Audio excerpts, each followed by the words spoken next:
আসসালামু আলাইকুম সবাইকে। বাধ্য বিয়ে গল্পের 30 নম্বর পার্ট। তো বেশি কথা না বলে চলুন গল্প শুরু করা যাক। সাইমন রিয়াদের কাছে গিয়ে এক ঝটকায় ওর শার্টের কলার চেপে ধরলো। শক্ত হাতে টেনে তুলতে রিয়াদের নিঃশ্বাস বন্ধ হয়ে আসলো। আর কোনো কথা নয়, মাথা নিচু করে দাঁত চেপে ওকে জোরে জোরে টানতে শুরু করলো। প্রতিটি পদক্ষেপ যেন আগুন জ্বলতে থাকা সিংহ এগিয়ে চলছে। নাফিসা হতভম্ব হয়ে দাঁড়িয়ে রইল। ভয় আর অবিশ্বাসের শরীর আবার কেঁপে উঠলো।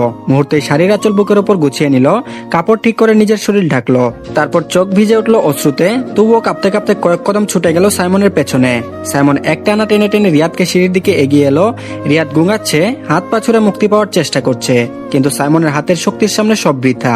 ধাপ ধাপ শব্দে সিঁড়ি বেয়ে নামছে দুজন। চারপাশের ঘর নিস্তব্ধ, শুধু রিয়াদের কাতর চিৎকার আর সাইমনের ভারী শ্বাসের শব্দ প্রতিধ্বনিত হচ্ছে। নাফিসা পিছন পিছন দৌড়াচ্ছে, বুক ওঠানামা করছে, নিঃশ্বাস কাঁপছে, তবুও থামছে না। হঠাৎ সাইমন রিয়াদকে টেনে নিচে এসে সবার সামনে এক প্রচন্ড ধাক্কায় মেঝেতে ছুঁড়ে ফেললো। ধাম শব্দে পুরো হলঘর মুহূর্তেই স্তব্ধ হয়ে গেল। অতিথিরা, আত্মীয় স্বজন যারা এখনো শোকে ডুবেছিল, সবাই হঠাৎ চোখ বড় করে তাকিয়ে রইল। বাতাস জমে গেল, চারপাশে নিস্তব্ধতা, শুধু রিয়াদের গুঙ্গানি আর সাইমনের তীব্র শ্বাস প্রশ্বাসের শব্দ শোনা যাচ্ছে। শিরিন করিম ছেলের অবস্থা দেখে মুহূর্তের জন্য যেন নিথর হয়ে গেলেন। চোখের সামনে রিয়াদের সারা শরীর রক্তে ভিজে আছে, বুক কেঁপে উঠল। এক চিৎকার দিয়ে তিনি দৌড়ে গেলেন ছেলের দিকে। হাঁটু গেড়ে বসে রিয়াদের মাথাটা নিজের কোলের উপর তুলে নিলেন। তার হাত কাঁপছে, কণ্ঠ ভেঙে যাচ্ছে। তিনি বললেন, রিয়াদ আব্বুরে, চোখ খুলো, কিছু বলো প্লিজ। ক্রমাগত কান্নায় তার কণ্ঠ গোল গোল করে বেরোচ্ছে। চারপাশ নিস্তব্ধ, শুধু শিরিনার বুক ফাটা আর্তনাদ প্রতিধ্বনিত হয়ে ছড়িয়ে পড়ছে। এহসান করিম আর রাহুলও ছুটে গেলেন ওর কাছে। দুজনেই হাঁপাচ্ছেন, নিঃশ্বাস ভারী। রাহুল রিয়াদের রক্তাক্ত শরীর দেখে দাঁতে দাঁত চেপে ধরলো, চোখ জলজল করলো ক্রোধে। মুহূর্তে উঠে দাঁড়িয়ে এক ঝটকায় গিয়ে সাইমনের মুখে ঘুষি বসিয়ে দিল। ধারাস করে সাইমনের মুখ পাশ ঘুরে গেল, ঠোঁট থেকে রক্ত বেরিয়ে এলো। কিন্তু রাহুল আরেকটা ঘুষি মারার আগেই বজ্রের মতো শক্ত হাতে সাইমন ওর হাত চেপে ধরলো। শ্বাস ভারী, চোখ লাল, কণ্ঠে বরফের মতো ঠান্ডা হুমকি ছুড়ে দিল। তারপর বলল, today whatever mistake you made it. Next time before you dare to raise your hand on me, think twice. আজ তুমি যেই ভুলই করো না কেন, সেটা তুমি করেছই, কিন্তু পরের বার আমার উপর হাত তোলার সাহস করার আগে দুবার ভেবে নিও। রাহুলের চোখে ক্রোধ দাউ দাউ করে জ্বলছে, বুক উঠানামা করছে, কপালে ঘাম। সাইমনের দৃষ্টি আর তার দমবন্ধ কথাগুলো বাতাসে যেন কাঁপন ধরিয়ে দিল। এহসান করিম এই দৃশ্য দেখে আর ধরে রাখতে পারলেন না নিজেকে। তিনি রিয়াদের পাশে বসা থেকে দাঁড়িয়ে উঠলেন। তার মুখ লাল হয়ে উঠেছে রাগে, চোখে রক্ত চেপে উঠেছে, বুকের ভেতর থেকে গর্জন বেরিয়ে এলো। তারপর বলল, how dare you raise your hand on my son. আমার ছেলের গায়ে হাত তোলার সাহস তোমার কিভাবে হলো? হল ঘরের তীব্র নিস্তব্ধতা, শিরিনার কান্না, রিয়াদের ক্ষীণ গুঙানি আর সাইমনের বুক থেকে বেরোনো গর্জন, সব মিলিয়ে পরিবেশটা মুহূর্তে আরো ভারী হয়ে গেল। চারিদিকে নিস্তব্ধ, মুহূর্তের জন্য যেন সময় থমকে গেছে। সবার চোখ এখন একই দিকে, সাইমন, এহসান করিম আর রাহুলের সেই বিস্ফোরক সংঘর্ষের দিকে। আফিয়া বেগম মুখে হাত চাপা দিয়ে তাকালেন সাইমনের দিকে। চোখ ভরা বিস্ময়, আতঙ্কে তার ঠোঁট কেঁপে উঠছে। পাশে দাঁড়িয়ে থাকা ইমা বেগম আর বিলকিসারা একে অপরের দিকে তাকিয়ে স্তব্ধ, কিছু বলার ভাষা যেন হারিয়ে ফেলেছে। হল ঘরের অন্য পাশে রিদওয়ান, আবির, সাইফান, রুহি, জারিন আর রিশা সবাই একসাথে জড়ো হয়ে দাঁড়িয়ে আছে। তাদের চোখে বিস্ময়, অবিশ্বাস। কয়েক মুহূর্ত আগ পর্যন্ত পরিবেশটা ছিল উৎসবের আবহ, আর এখন যেন যুদ্ধক্ষেত্র। রুশনা দ্রুত রাহিল আর ছোট্ট মিষ্টিকে নিয়ে সরে গেল পাশের দিকে। শিশুদের এমন দৃশ্যের মধ্যে রাখা যায় না, এটা ও ভালোভাবেই জানে। তার হাত কাঁপছে, কিন্তু দৃঢ়ভাবে বাচ্চাদের বুকের সাথে জড়িয়ে ধরে নিয়ে যাচ্ছে ঘরের দিকে। ঠিক সেই মুহূর্তে রিদওয়ান অবিশ্বাসে ভরা স্বরে বলে উঠল, এই দা ভাই, এই বেয়াদবটার হাল এমন করলো কেন রে? তার কণ্ঠে বিস্ময় আর অস্বস্তির মিশেল। রিশা ঠোঁট কামড়ে হালকা বিদ্রুপ করে বলল, ঠিক আছে, বেয়াদবটার খুব চুলকানি উঠছিল, ভাইয়া মনে হয় ধরে চুলকানির মলম দিয়ে দিয়েছে। চুলকানি অল্প থাকতে থাকতে মলম দিয়ে দেওয়া উচিত, নাহলে এটা একসময় চুলকাতে চুলকাতে ঘাতে পরিণত হয়। কথাটা বলে সে মুখ নামিয়ে ফেললো, কিন্তু চোখের কোনো স্পষ্ট আতঙ্ক।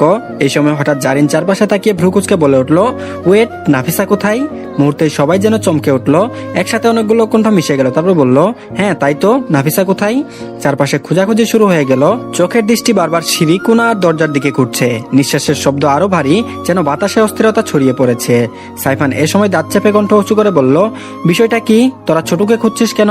ওর সাথে রিয়াদের কি সম্পর্ক? আসল কারণটা বল। তার কণ্ঠে ছিল এক ধরনের তীক্ষ্ণ সন্দেহ। আবির ততক্ষণে আরো বেশি উত্তেজিত হয়ে গেছে, তার বুক ওঠানামা করছে। সে বলে উঠল, হ্যাঁ, নাফিসার সাথে রিয়াদের কানেকশন কোথা থেকে আসছে? এই রহস্য কি? রুহি এবার ওদের তিনজনের দিকে আঙুল তুলে দাঁত চেপে বলল, এই তোরা কি লুকাচ্ছিস? বলতো, তোরা আগেই সব জানতিস তাই না? কি হয়েছে সব বল। বাতাসে যেন ফিসফিস আওয়াজ জমে উঠলো। একটা টান টান উত্তেজনা সবার ভেতর ছড়িয়ে পড়েছে।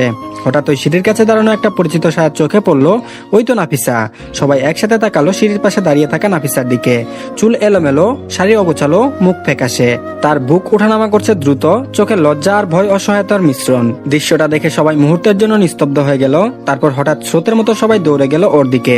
আবির সামনে এগিয়ে এসে একেবারে গলা শুকিয়ে ঢুক গিলল। মনে মনে শুধু প্রার্থনা করছে, না যা ভাবছি তা যেন না হয়, তা যেন না হয়। নাফিসার দিকে এক একজন এক একভাবে প্রশ্ন ছুড়ে দিচ্ছে। কেউ বলছে, এই তোর এই অবস্থা কেন? কেউ বলছে, কি হয়েছে রে তোর? আবার কেউ বলছে, দা ভাই রেগে আছে কেন রে? আর কেউ বলছে, তুই এতক্ষণ কোথায় ছিলি? শব্দের ঝড় যেন নাফিসার চারপাশে ঘিরে ধরলো। ঠিক তখন ওই ভিড় ঠেলে এগিয়ে এলেন মাহবুব রশিদ ও মঈন রশিদ। মঈন রশিদ এগিয়ে গিয়ে দৃঢ় হাতে সাইমনের কাঁধে হাত রাখলেন। বুকের ভেতর থেকে ভারী নিঃশ্বাস বেরিয়ে আসছে তার। মাহবুব রশিদ স্থির দৃষ্টিতে তাকালেন সাইমনের চোখের দিকে। চারপাশের কোলাহল যেন মুহূর্তেই থেমে গেল। কণ্ঠে শান্ত স্বর, কিন্তু ভেতরে স্পষ্ট ঝড়। তারপর বলল, ওকে মারার কারণ কি? একটা প্রশ্ন, কিন্তু তার ভারী ওজন যেন চারপাশের বাতাসকেও জমাট বেঁধে দিল। এহসান করিম দাঁতে দাঁত চেপে চোখে রক্ত উঠে গর্জে উঠলেন। তার কণ্ঠ যেন বজ্রপাতের মতো কেঁপে উঠল চারপাশে। তিনি বললেন, মাহবুব, তোর ছেলে আমার ছেলেকে মেরে আধমরা করে ফেলেছে, রক্তাক্ত করেছে, আর তুই শান্তভাবে দাঁড়িয়ে তোর ছেলেকে প্রশ্ন করছিস কেন মারলো? এটাই কি ন্যায়? তার বুক ওঠানামা করছে দ্রুত ছন্দে, শিরার ভেতর রক্ত যেন ফুটছে। চারপাশে উপস্থিত সবাই এহসানের আগে থমকে গেল। মাহবুব রশিদ স্থির দৃষ্টিতে তাকিয়ে রইলেন এহসানের চোখে। চারপাশের উত্তেজিত কোলাহল যেন মুহূর্তেই থেমে গেল। তার ঠোঁট শান্ত অথচ দৃঢ় শব্দ ভেসে এলো। তারপর বলল, আমি আমার ছেলেকে খুব ভালো করে চিনি এহসান। সে কখনো কোনো কারণ ছাড়া কাউকে আঘাত করে না, এমনকি কারো খারাপ লাগবে এমন কথাটা বলাও তার স্বভাবে নেই। রিয়াদ নিশ্চয় এমন কিছু করেছে যার শাস্তি হিসেবে আমার ছেলে তাকে এই অবস্থায় এনেছে। কথাগুলো যেন ধারালো অস্ত্রের মতো নীরবতা ভেদ করে বেরিয়ে এলো। সাইমন নিঃশব্দে বাবার দিকে তাকালো। চোখে এক অদ্ভুত ঝড়, কিন্তু ঠোঁটে কোনো শব্দ নেই। এহসান করিম এবার পুরোপুরি তেতে উঠলেন। হাত কাঁপছে ক্রোধে। তিনি চিৎকার করে বলে উঠলেন, কি এমন অন্যায় করলো তাই বলে আমার ছেলেকে মেরে আধমরা করে দেবে? এটাই নাকি তোর নেই বিচার? মাহবুবের দৃষ্টি এহসানের চোখে গেঁথে রইল। শান্ত কণ্ঠে জবাব দিল, সেটা তোর ছেলেকে জিজ্ঞেস করে এহসান, আমি আমার ছেলেকে ভালোভাবে চিনি। তারপর সাইমনের দিকে ঘুরে দাঁড়ালেন তিনি। গলায় দৃঢ়তার সাথে বললেন, ঠিক কি হয়েছে খুলে বলো। তুমি একজন আইনের লোক, তোমার কাজ ছিল শান্ত মাথায় সমাধান করা, এভাবে মারামারি নয়। হলঘরের বাতাস যেন জমাট বেঁধে গেল। সবার নিঃশ্বাস ভারী হয়ে আসছে। সবাই সাইমনের দিকে তাকালো আসল কাহিনী জানার জন্য। সাইমনের চোখ রিয়াদের দিকে গেল। আগুনের মতো লাল চোখে সে চিৎকার করে উঠল। গলায় কাপা কাপা শব্দ ছুটে এলো, that bastard dare to touch my little doll, that fucking son of bitch put his filthy hand on her, I swear I will kill him right now right here. ওই হারামজাদা আমার পিচ্চি পুতুলকে ছুঁয়ে দুঃসাহস করেছে। ওই অভিশপ্ত নোংরা শয়তান ওর গায়ে হাত দিয়েছে। আমি আজ এখানে ওকে মেরে ফেলবো এখনই। শব্দগুলো বজ্রের মতো প্রতিধ্বনিত হলো চারপাশে। সাইমন হঠাৎ ঝাঁপিয়ে পড়ল রিয়াদের দিকে। চোখে খুনের আগুন, চারপাশে হাহাকার। মঈন রশিদ আর সাইফান দৌড়ে গিয়ে দুই দিক থেকে সাইমনকে চেপে ধরলো।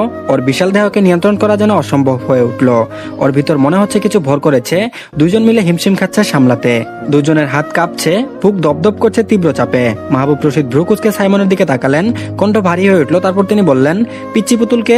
কথাটা শোনা মাত্রই নিস্তব্ধ ভিড়ের মধ্যে থেকে রিসা এক পায়ে গিয়ে এলো। গলায় কাপা কাপা স্বর, কিন্তু দৃঢ়তাও আছে। সে বলল, বড় আব্বু, পিচ্চি পুতুলটা নাফিসা। রিয়াদ 4 বছর ধরে নাফিসার পেছনে লেগেছিল, সবসময় বিরক্ত করত, কিন্তু এবার তো সীমা ছাড়িয়ে গেছে। নাফিসার সাথে জোর করে রেপ করার চেষ্টা করেছিল। দা ভাই সময় মতো না এলে।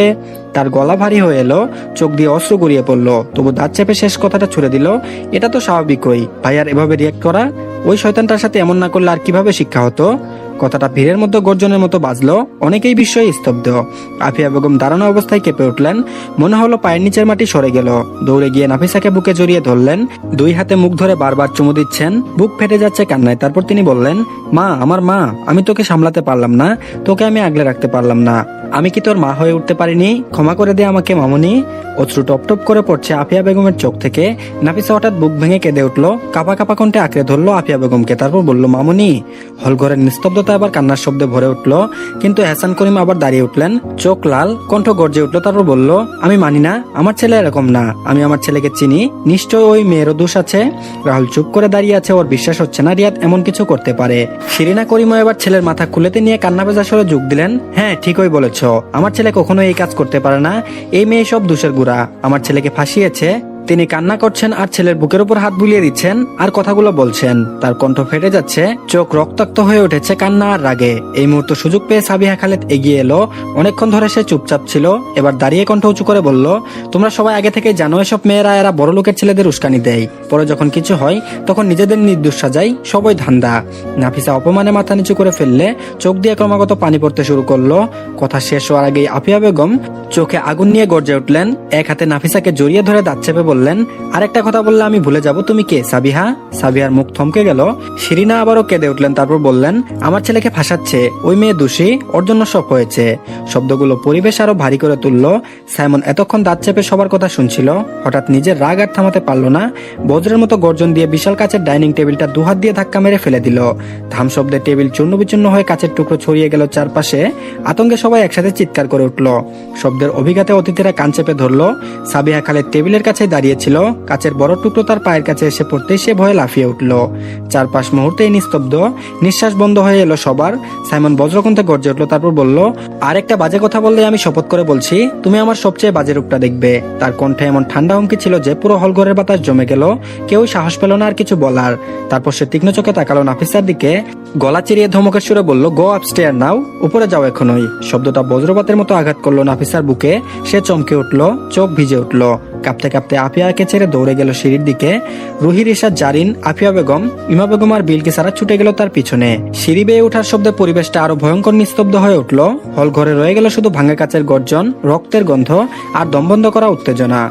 তাহমিদ ইকবাল এতক্ষণ চুপচাপ দাঁড়িয়েছিলেন, চোখে দৃঢ়তা, মুখে শীতলতা। সবাই অবিশ্বাস আর উত্তেজনায় চুপচাপ। অবশেষে তিনি ধীরে ধীরে এগিয়ে এসে সাইমনের কাছে শক্ত করে হাত রাখলেন, তারপর বললেন, কাম ডাউন মাই বয়, শান্ত হও আমার ছেলে।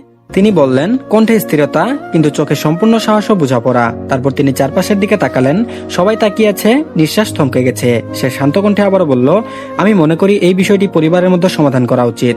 বাকি সব কাজ আইন অনুসারে যথাযথ প্রতিষ্ঠানগুলোর মাধ্যমে হবে। অতিথিরা একে অপরের দিকে চাওয়াচাওয়ি করতে লাগলো। চোখে অদ্ভুত অস্থিরতা, কিছুটা লজ্জা, কিছুটা অবাক ভাব। মুহূর্তেই পরিবেশ শান্ত হলো, ভারী হয়ে আছে। মাহবুব রশিদ ধীরে ধীরে ধ্যান নিয়ে সবার দিকে তাকালেন। তার কণ্ঠে মৃদু শান্ত স্বর, কিন্তু প্রত্যেক কথায় শোভা পাচ্ছিল শক্তি। তারপর বললেন, মাফ করবেন, আমরা কেউই বুঝিনি এমন পরিস্থিতি তৈরি হবে। আজকে কোনো এঙ্গেজমেন্ট সম্ভব নয়। আপনাদের কাছে আমরা আবারও অসংখ্য দুঃখিত। আশা করি সবাই আমাদের ভুল বুঝবেন না। মহেন্দ্র সিং তার সাইফান অতিথিদের সাথে কথা বলল। একে একে অতিথিরা সবাই চলে যেতে লাগলো। পরিবেশ এখনো কিছুটা শান্ত, তবে নিঃশ্বাসে এখনো উত্তেজনার ছাপ। হল ঘরে রয়ে গেছে কেবল এহসান করিমের পরিবার এবং তাহমিদ ইকবাল, রাজীব ও রশিদের ঘরের সদস্যরা। তাহমিদ ইকবাল রাজীবের দিকে তাকিয়ে বললেন, রাজীব, দ্রুত অ্যাম্বুলেন্স ডাকো, বাকি কাজ আইন অনুযায়ী হবে। এহসান করিম রেগে গর্জে উঠলেন, চোখ লাল হয়ে মুখে উত্তেজনা নিয়ে বললেন, কি হচ্ছে? বিনা কারণে আমার ছেলেকে মারার পরে রেপের দোষ দিয়ে এখন জেলে নিয়ে যাওয়া? আমি সবকিছু নিজে দেখবো, কাউকে ছাড়বো না। মাহবুব, যা করলি ভালো করলি না, বন্ধু বলে ছাড়বো না। এই অপমানের সুদে আসলে আমি পূরণ করব। ধন্যবাদ সবাইকে। আজকের পার্টটি এই পর্যন্তই। আশা করছি ভালো লেগেছে। আর আমি একটু অসুস্থ, ঠান্ডা জ্বর। সবাই আমার জন্য দোয়া করবেন যাতে তাড়াতাড়ি সুস্থ হয়ে যাই। তো ভালো থাকবেন সবাই। আল্লাহ হাফেজ।